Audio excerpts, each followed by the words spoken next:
Hello, humans. My name is Fatu.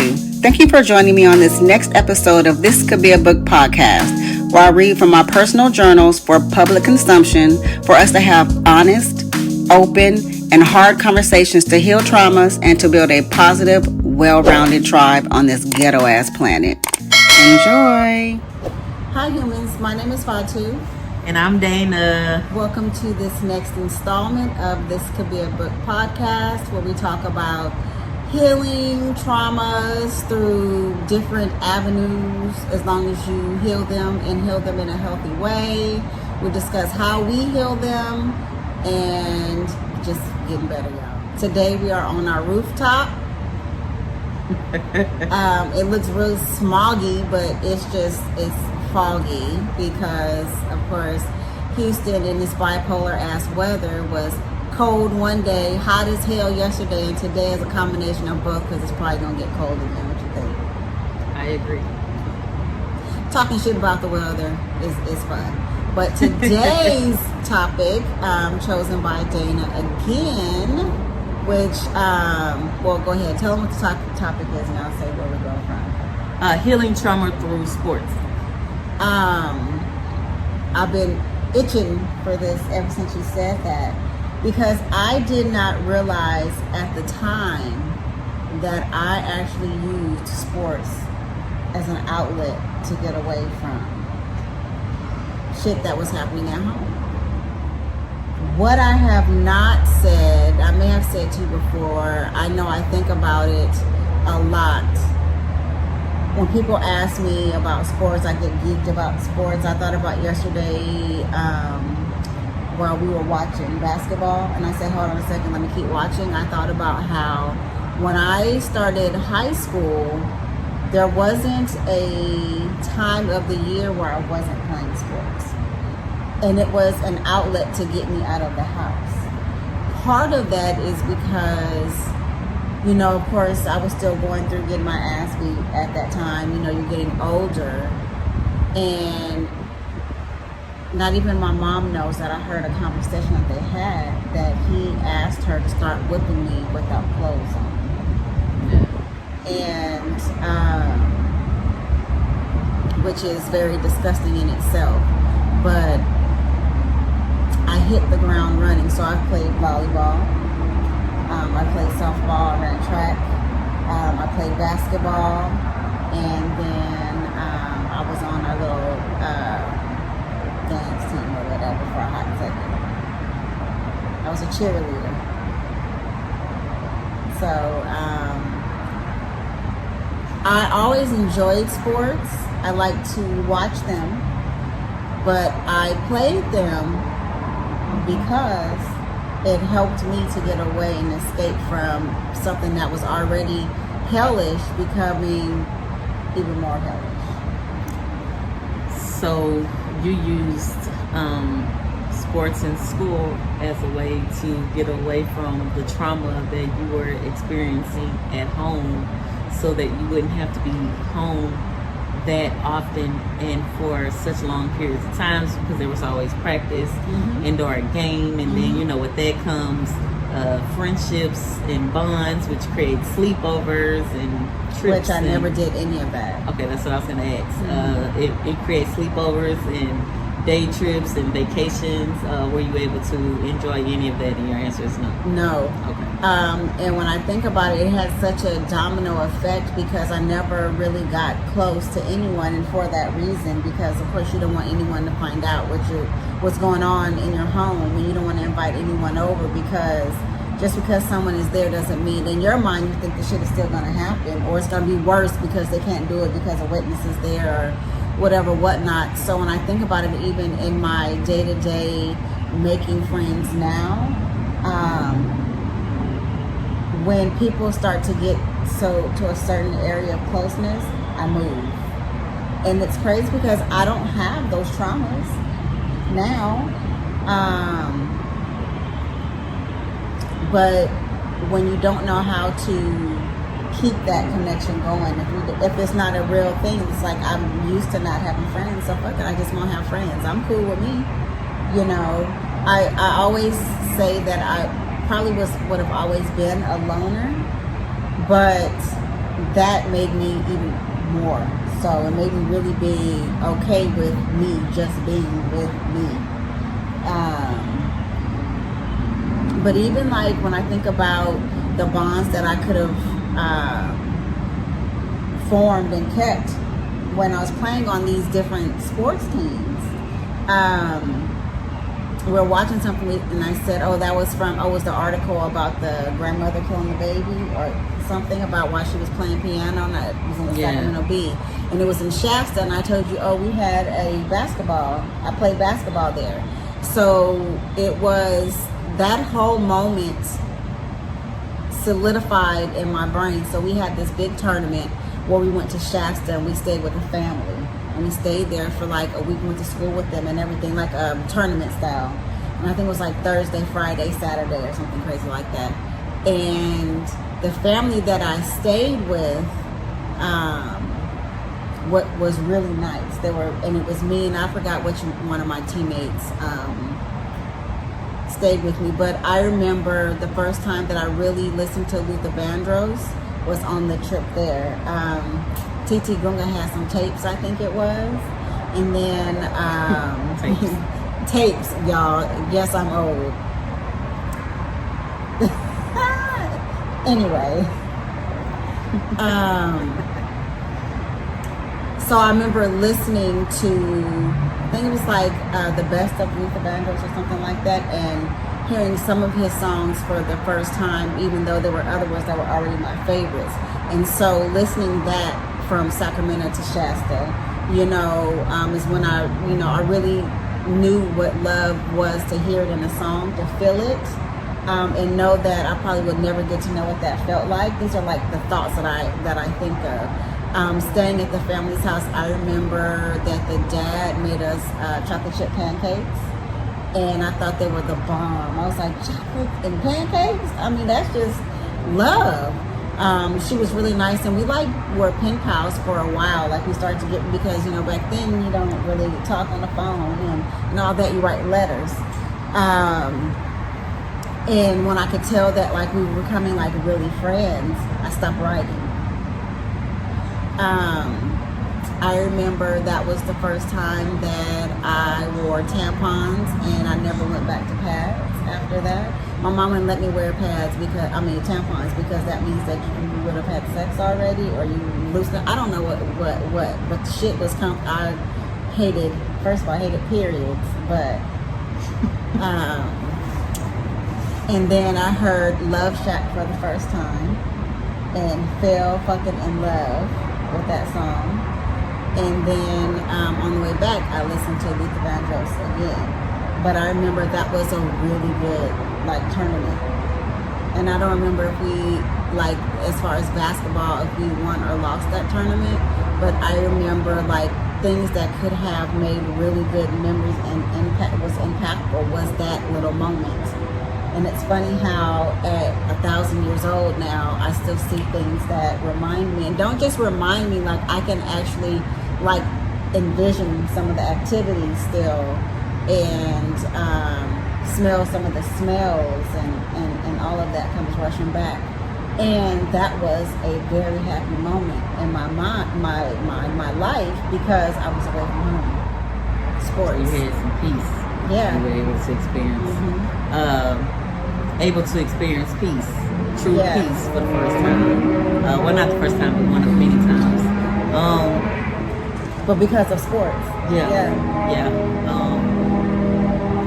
Sports play such a pivotal role in the lives, and I believe that everyone should be part of some kind of team, whether it's sports, whether it's the dance team, the Glee Club, the Technology Club, chess team, the golf team that I didn't even know that Nimitz had when I was in high school, until we won literally every sport in 1999. It's always a debate with the alumni of which class was the best class of Chester W. Nimitz. It's 99. How could it not be? We literally won district in every sport.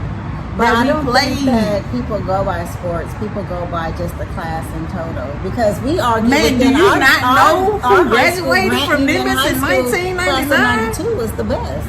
Man, look Hands here. down, Say, the best. 2001 was Right. amazing. That's Let's the not year I talk about graduated. years But anymore. man, Let's not talk about years 1999, Listen.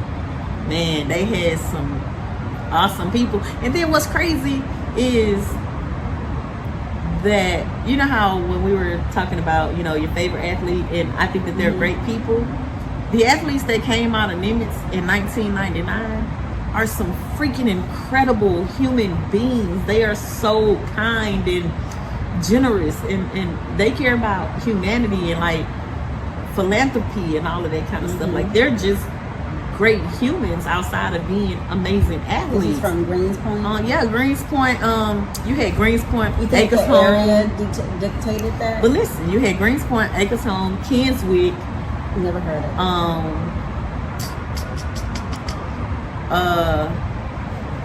It's another area I can't remember off the top of my head, but I know it's like 4 predominant areas in which people came from.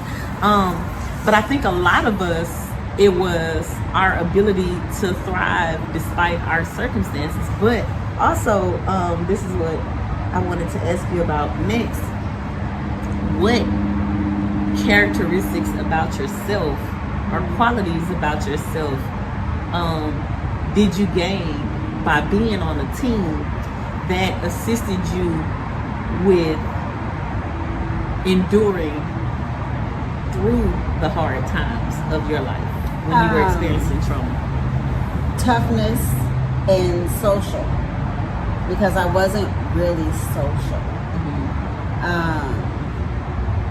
So I think that if I didn't have that camaraderie of teams, I probably would be one of those people who survived in COVID my entire life.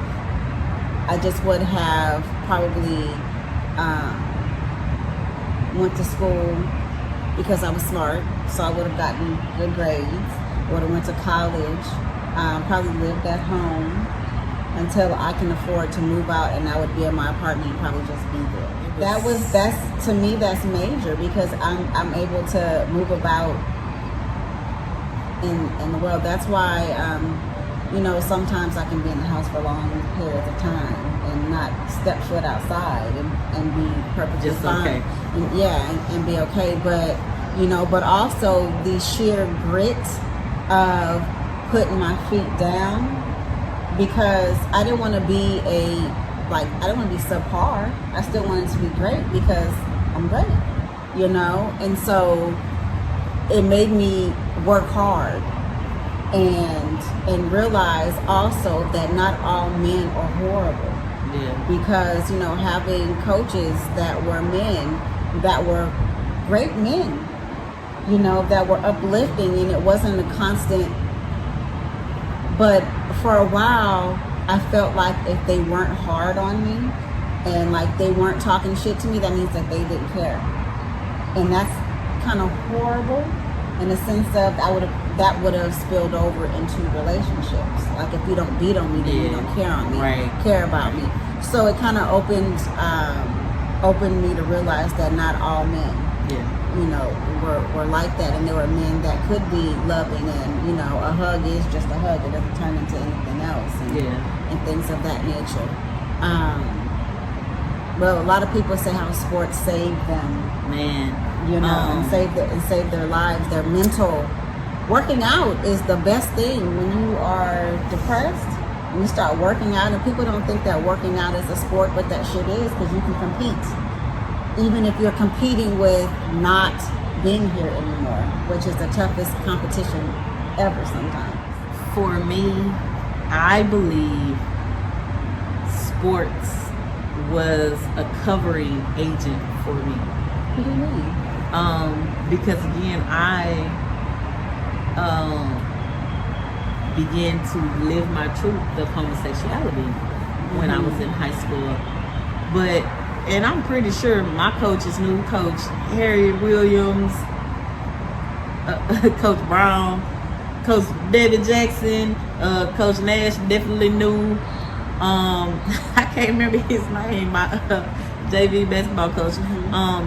But it was the unconditional love that they had. Yeah. Like, it was never a concern about who you talk to, what you do outside. I want to make sure that I can pull the best basketball player out of you, the best track athlete, the best cross country person. And as I think about the sports that I played, I was going to ask you, was there a sport that you wanted to play that you didn't play, and why, if you didn't play it? I told you softball and soccer. But why? They don't know. Man, I'm sorry, y'all. So, my teammates, some of my really good friends from just school in general played softball. And I wanted to I was going to take it serious too. I said, man, I'm going to try out for softball this year. And they were coming back from practice.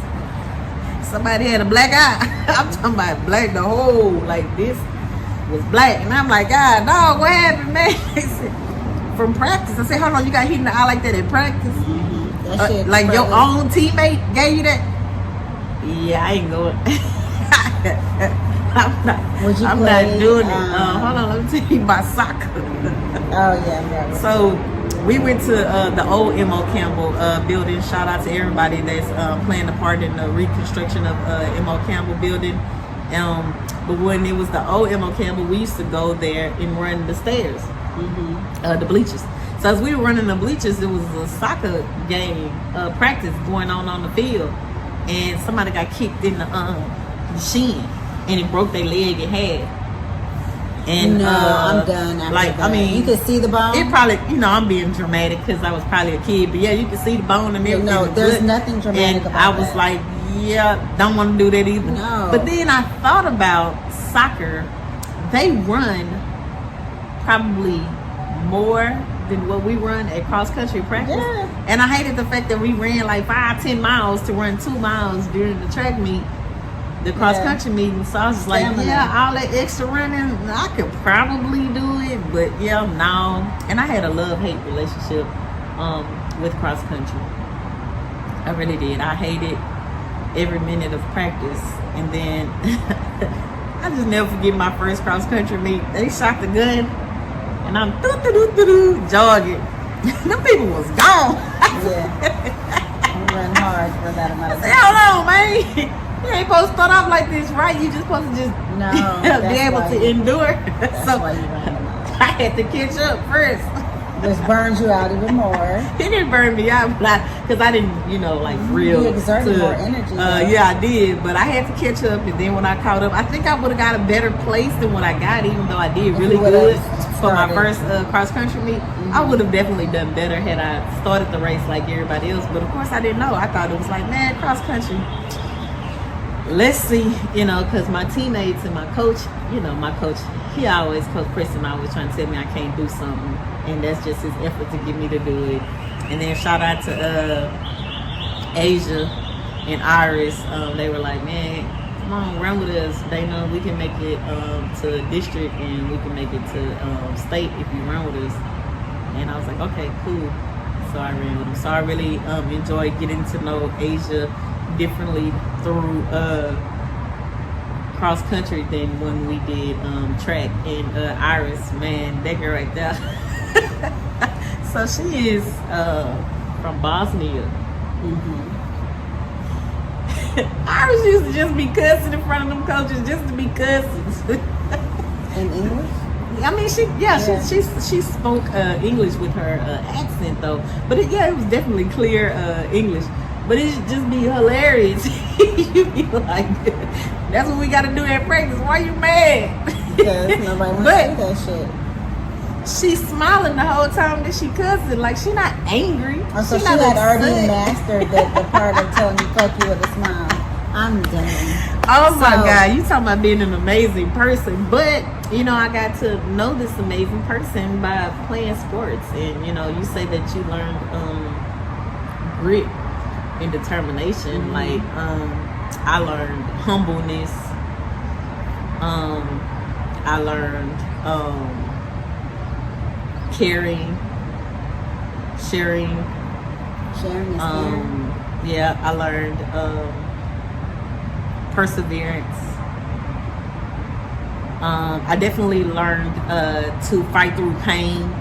Yes. I definitely learned more that the mind is in control of the body, and you can do anything literally that you set your mind to. That is where Push I through learned the that. pain. Yes, that's yes, especially when you're sitting on a wall. Yeah. After you run 101 suicides after practice because somebody done fucked up and y'all were in trouble. And you done ran and ran and ran, and now you got to sit that wall.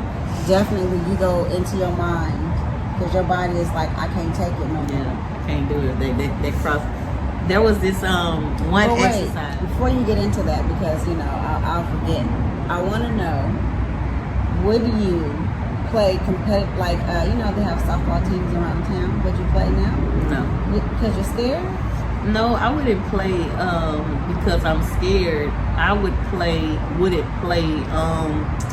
competitively because I am that competitive. But my mind thinks that I can still move in ways that my body can't. And it's been a proven fact. I.e. kickball. Or the basketball. No, basketball. When you fell. Yeah. I fell forward and dislocated my shoulder falling on the ground with all this weight. Yeah, that's what I'm saying. The basketball playing with the kids. But it was the kickball.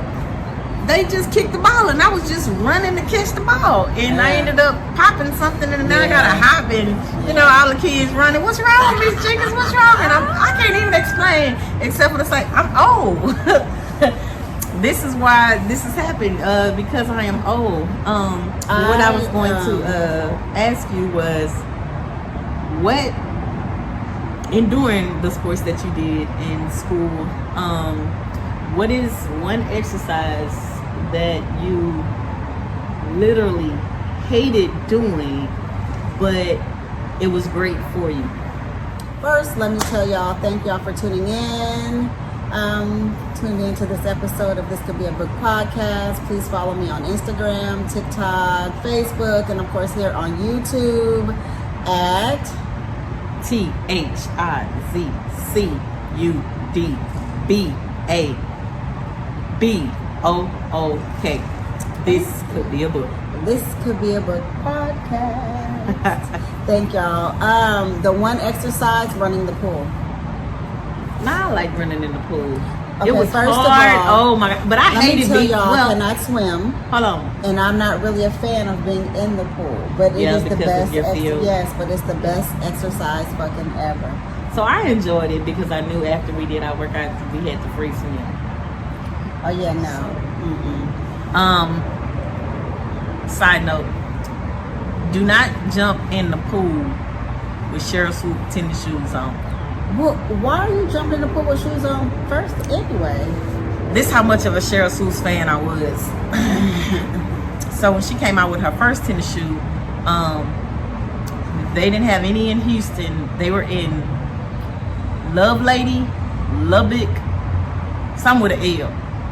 So my mom had actually called and we were about to get in the car and go get the shoes. My grandma is a hater. And my grandma said, why would you drive millions of miles away to go get some tennis shoes? Oh, yeah. She can wear whatever shoes they got in Houston. Man, just broke my heart. Yeah, I was going to say, don't do grandma. Then I my mama said, my mom said, when she come out with her next pair of shoes, that I'll be able to get 2 pair. So I had 2 pair of the exact same Cheryl Swoop tennis shoes. So that's why you messed off one so, of them. So yeah, one of them I was just like, ain't nothing to it. Man, I'm telling you, I jumped in that pool and thought I was gonna die that day. I thought I was gonna die. Oh my God, it just got so heavy so fast, and I was just sinking all at the time while they getting heavy. I'm done. Don't tell that story no more. But let me tell you about the exercise that I hated the most. Okay. And it was the best exercise ever created.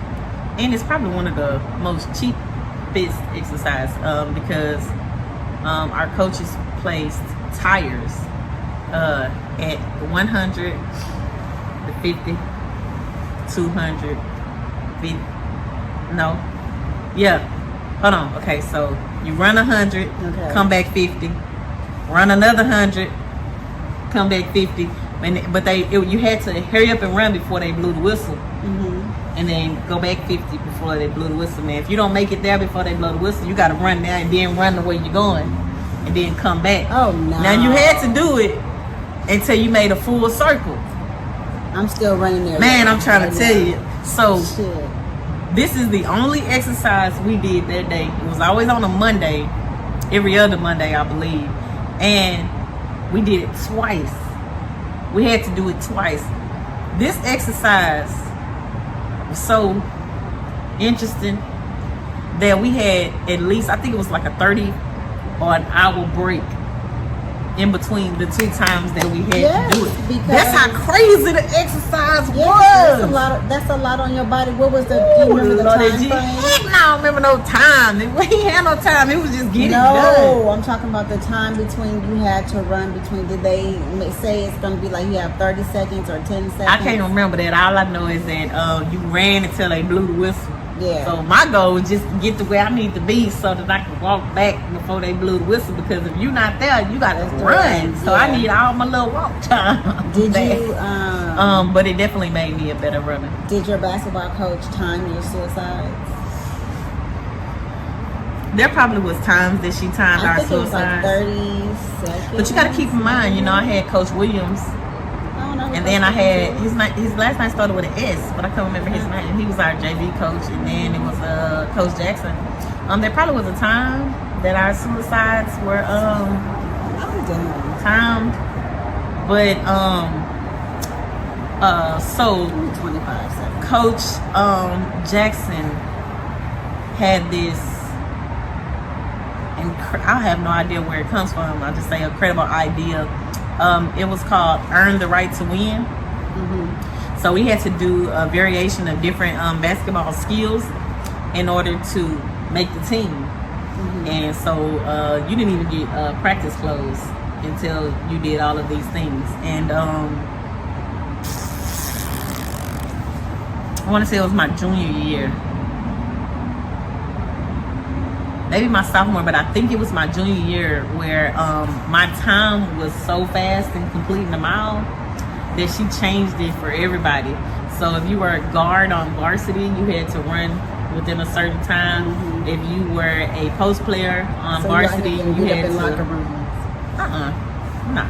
Nah. Wrong chick. I'm done. So even our post players had to run miles in a certain time, and then for our the JV team and our freshman team, it was different too. But that earned the right to win. It made me brag a little more, or I was more confident because I did everything that it took to make the team. So I knew I was gonna make the team, but it just reassured me that I was good. That you were enough. Yeah. How do you feel about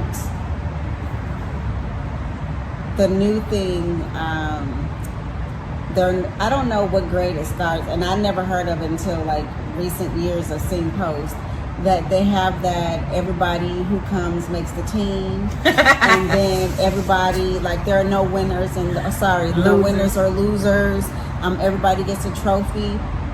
I think that is a setup for failure in life, because sports teaches you about winning and losing in life and how you act when you win or lose.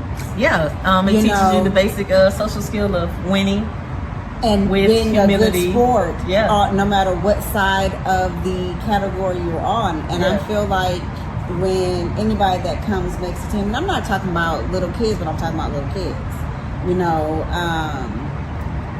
shouldn't have to try out, and you shouldn't have to have skill.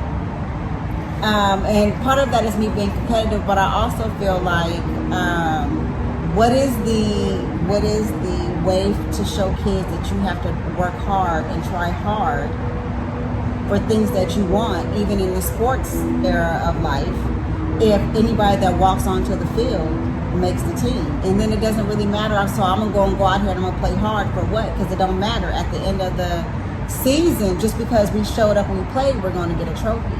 So you are basically teaching people teaching kids that they don't have to try hard and they're going to succeed and they're going to win and get a prize no matter what. And that's just not.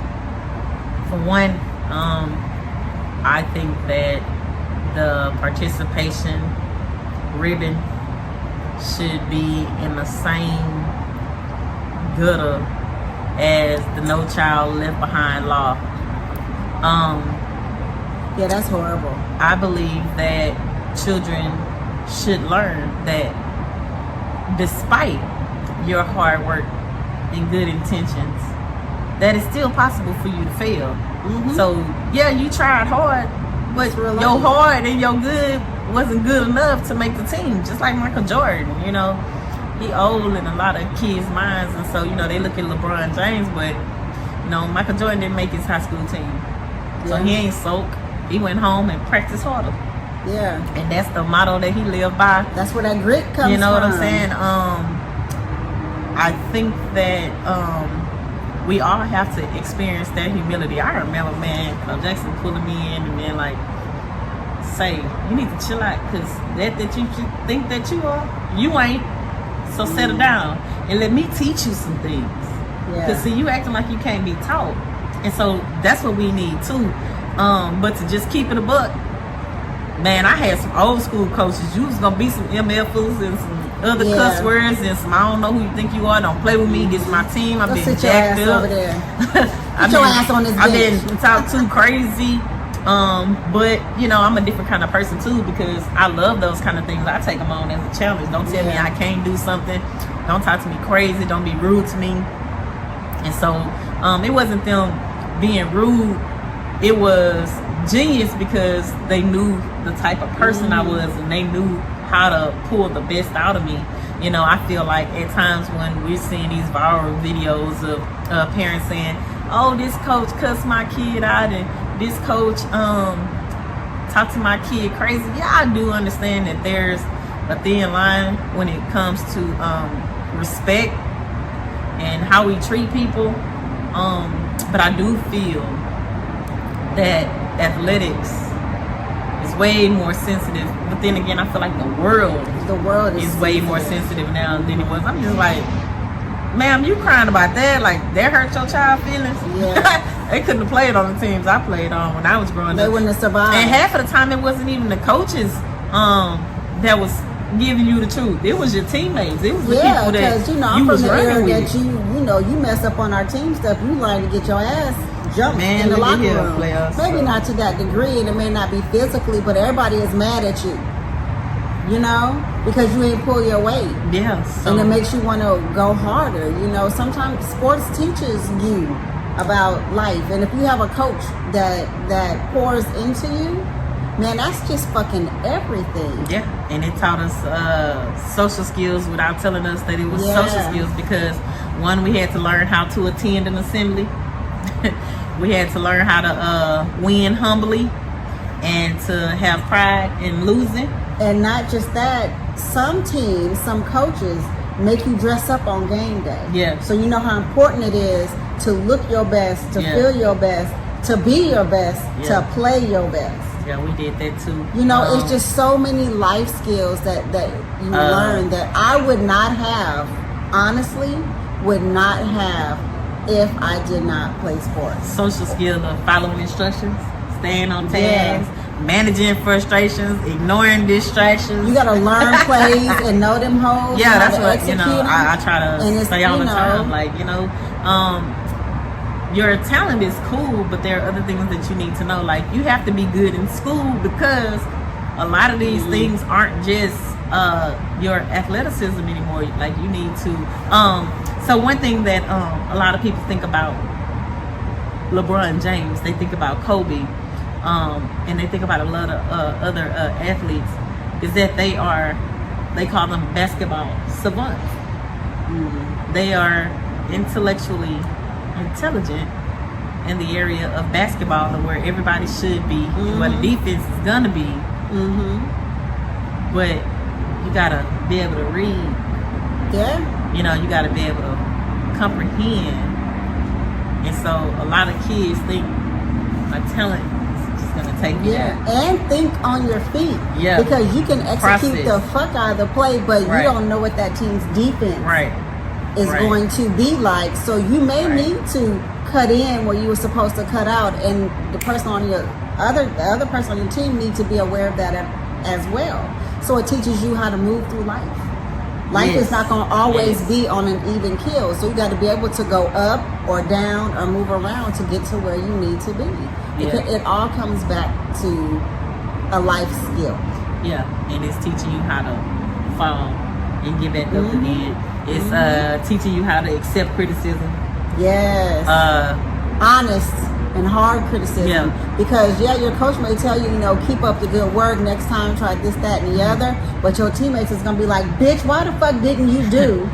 Teaching you they're coming through. What's integrity. To be a good person when no one is looking. Also, your teammates can be the biggest hype man. Are you? Yeah, you know what I'm that's saying? Like you could be having a down ass game, and your teammates gonna be like, "Come on, you got that shit," and they pumping you up and pumping you up. Teaches you how to encourage others and speak life. Into situations and care about others and their success, because on a team sport, on all sports, when you're playing for a team, when you are better, your team is better. And you want your teammate to be better so that you can be better, and it just flows through life. Iron sharpens iron. I just feel like and I never thought about it until we started talking about, when I asked you, hey, do you have a topic, trying to incorporate your ideas in the pod as well, and do you have something that you want to talk about, and you said sports, getting you through and trauma, and I'm thinking, never thought of it. I mean, I will say that I used to play sports to get out of the house for the longevity of time, but I mean, until you have that epiphany moment, so thank you. I mean, I've always appreciated and loved sports, but now it just takes me to a whole nother level. What about y'all out there? What do y'all think? How did sports impact you in your life? How it relates to trauma? Did you join a team and or group as a trauma response? What were you like as a teammate? Were you a good teammate? I wish that I was a better teammate. Now that I'm a little older and a lot wiser, I wish that I was a better teammate. But I'm so grateful to each and every one of my teammates, man.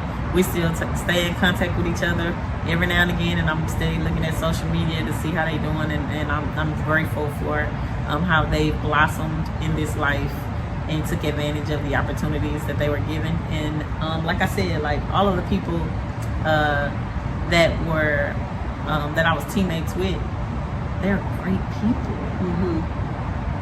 And that can be attributed to their family, but it also can be, I know that it's a testament to our coaches as well.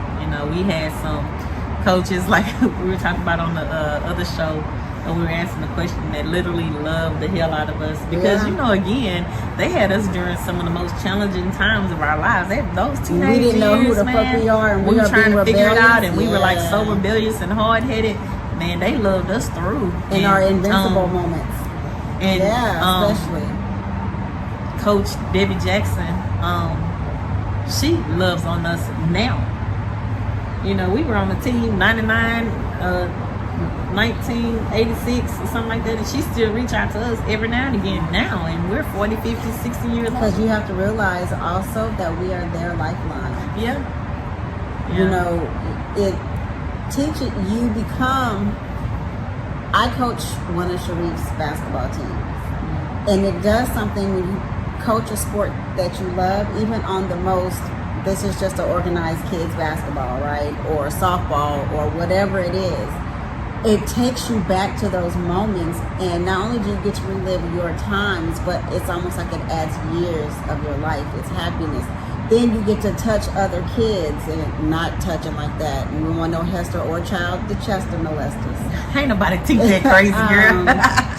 But to motivate Yeah. someone. Yeah. So it's like you're keeping your life going because you're giving your ideas and you're pouring into another kid, and it helps you to recognize sometimes that a lot of kids are going through some shit, and you could be that person that your coach was to you in those moments. You could be that for somebody else, and it's the gift that keeps on giving, creating and building a legacy. That's definitely one of my biggest things now is I feel that I owe it to those people whose shoulders I stood on. Yes, absolutely. Miss Kane, better known as Miss Piper these days, Miss Turtle, Coach Williams, Coach McGee, Coach McGee. Man, I love that lady. Coach Jackson, and all the other coaches and the teachers that I had that assisted me in my greatness. That, and it's like, man, I've never been open enough to, like, I received the lesson and I stored it, but I never just openly let someone pour into me out of fear. Yeah. You know, as a trauma response, you know, what are your intentions with this pouring? What are you trying to get to? You know, I was poured into in school, and when I went to church, you know, Benny Lee Sanders III, Greater Greens Point Community Fellowship Baptist Church. Did your church have any type of sports team? Our church had a softball team. Yeah, they had. They would go play basketball at this church, but one thing that they did was that they brought the court to us. So we had a vacant tennis court in Champion Forest Baptist Church. Thank you so much, man. Y'all have no idea what y'all did to the youth there in the Greens Point area, man. They purchased basketball courts and goals, and bought the goals and put them on the tennis court. So we were able to play that way. And Champion Forest was big in donating to GGCFBC and allowing us to have experiences that we would not otherwise have had. Like, man, I tell you all the time about all the different places I went to, all the different things that I experienced, from bungee jumping to zip lining as a youth. And I would come home and tell my cousins and brother about how amazing the trip was. And the next year they was like, I'm gonna be good so I can go, because of course our church incorporated being good in order to go to things. And so look at that, how it came full circle, because what do you do in your Boys Town story? Oh yeah. They definitely have to learn the social skills, master the social skills, so that they can but you've been teaching purpose. Purpose-driven life.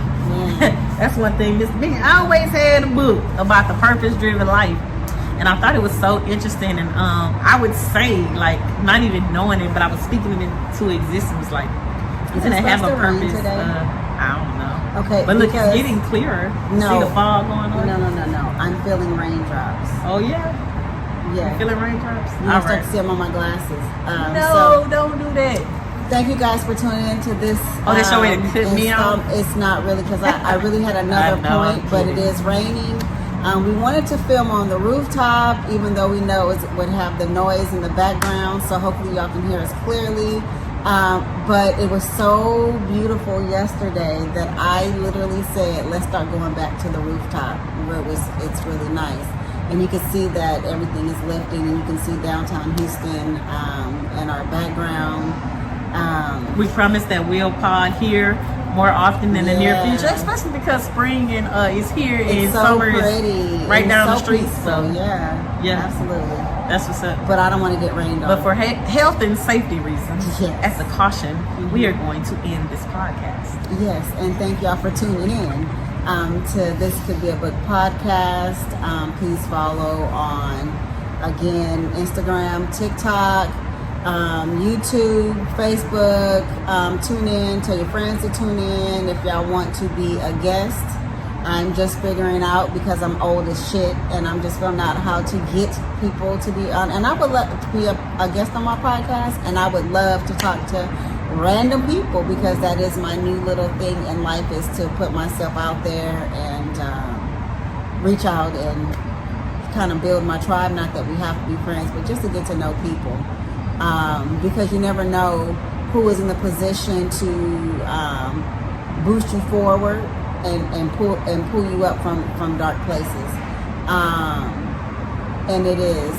It's very good, because when you love somebody, even though you may be honest with them, sometimes you do sugarcoat because you love them. You don't want to hurt them. However, when we're healing through sports, music, journaling, anything like that, always it's good to get an unbiased opinion, and which is why therapy is really good. But anyway, thank y'all. It is raining. Make sure you like and subscribe below. Bye, humans. It has been a pleasure. Thank you once again for tuning in. If this is your first video, please stay and watch them all. If you've been here, thank you. Stay and continue on this journey with me. I hope that the words spoken on this podcast reaches whoever needs to hear them. I will leave you with this reminder that I tell myself daily. Verily, with difficulty comes ease. We will all have our days or seasons that will range from pitch black to sun-ass bright. What we can do to ease our heavy thoughts on those dark days is remembering that at any given second, the sun will come out. Stay positive, rebuke negativity, and keep living. Until next time, my name is Fatu. This Could Be a Book podcast. Please like, subscribe, and comment below. Follow me on Instagram, TikTok, Facebook, and of course here on YouTube under the username THIZCUDBABOOK. This could be a book. Bye, humans.